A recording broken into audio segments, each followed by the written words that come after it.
Penjelasan Menteri ATR soal tanah nganggur 2 tahun bisa diambil negara. Ini mekanismenya. Menteri Agraria dan Tata Ruang, Kepala Badan Pertanahan Nasional, ATR BPN, Nusron Wahid menjelaskan, tanah yang tidak dimanfaatkan selama 2 tahun sejak pemberian haknya dapat diambil alih negara dan ditetapkan sebagai tanah terlantar.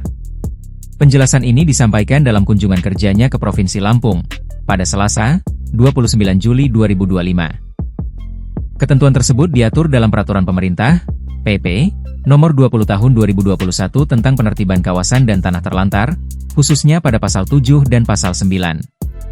Dia menjelaskan PP 20 Tahun 2021 Pasal 7 dan 9 menyebutkan bahwa tanah setelah mendapatkan hak atas tanah, baik hak guna bangunan, HGB, maupun hak guna usaha, HGU, 2 tahun tidak dimanfaatkan dan didayagunakan maka pemerintah dapat menetapkan tanah tersebut menjadi objek tanah terlantar. PP 18, PP 20 tahun 2021, Pasal 7 dan Pasal 9 itu mengatakan bahwa tanah setelah mendapatkan hak atas tanah, ya kan, baik itu HGB maupun HGU, 2 tahun tidak dimanfaatkan dan tidak didayagunakan, maka pemerintah dapat menetapkan tanah tersebut menjadi objek tanah terlantar.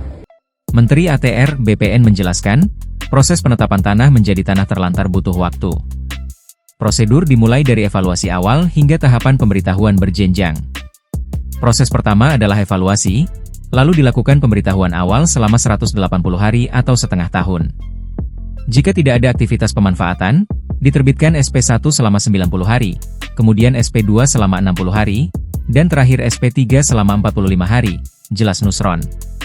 Dengan tahapan tersebut, total durasi proses penetapan tanah terlantar mencapai 587 hari sejak evaluasi pertama dilakukan.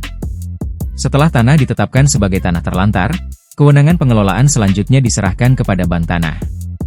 Itu dikasih ke Bank Tanah. Oleh Bank Tanah digunakan sebagai tanah cadangan untuk negara yang bisa dipakai guna ketahanan pangan, energi dan hilirisasi serta lainnya. Intinya diserahkan kepada pemerintah untuk bisa dimanfaatkan, kata dia.